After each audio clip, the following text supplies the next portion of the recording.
in your windshield is bigger than your rearview mirror. Where you're headed is more important than what you left behind. That quote applies to Gator football today as they escape the clutches of 4-5 FCS Samford with a come-from-behind 70-52 win. It's over. It's in the past. It's a win. But is Dan Mullen in the windshield or the rearview mirror for this program? Well, Florida and Georgia both on their bye weeks. Homecoming in Tallahassee today as FSU hosted UMass. Now, here is the list of teams that UMass has beaten in the last 2 years. UConn. And that's it. That's the list. Don't worry, Florida State isn't joining the list. A lot of the focus in Gainesville these days has surrounded Dan Mullen and the football team. But how about Mike White's basketball squad? 5 players transferred this offseason. Scotty Lewis and Trey Mann both left for the NBA.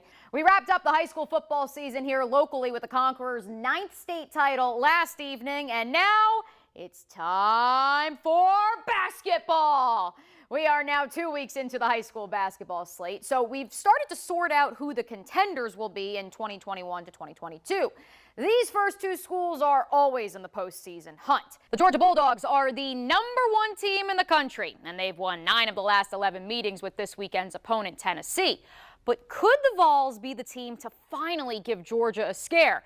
To answer that question, we bring in longtime college football reporter and First Coast sports analyst Brent Beard. Brent, this isn't your grandmother's Tennessee. It's also not the Tennessee that Florida beat earlier this year. How could they play spoiler to the Dogs on Saturday? Georgia rolled Charleston Southern 56-7 today. You shouldn't be surprised by that. This is the #1 team in the nation. This is Kirby Smart's Georgia Bulldogs, not Mark Richt's.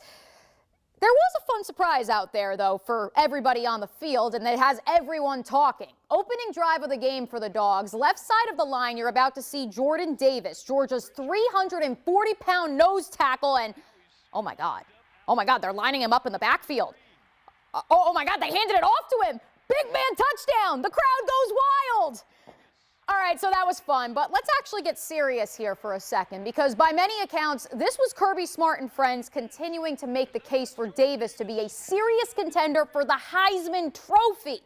Sure, he's not a sack machine a la Ohio State's Chase Young, who earned a trip to New York a few years back. But he's at the center, literally, of a Georgia defense that is only allowing a historic 230 yards and 6.6 points per game. Only one defensive player has ever won the Heisman, Michigan's Charles Woodson in 1997. But in a year that lacks a clear frontrunner, this might be the year that changes. Michigan State running back Kenneth Walker was the big name much of the year.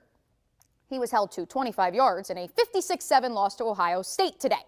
Ohio State's C.J. Stroud clearly then made his case for consideration. 32 of 35 for 432 yards with 6 TDs. But the freshman struggled earlier in the season, including a loss to Oregon.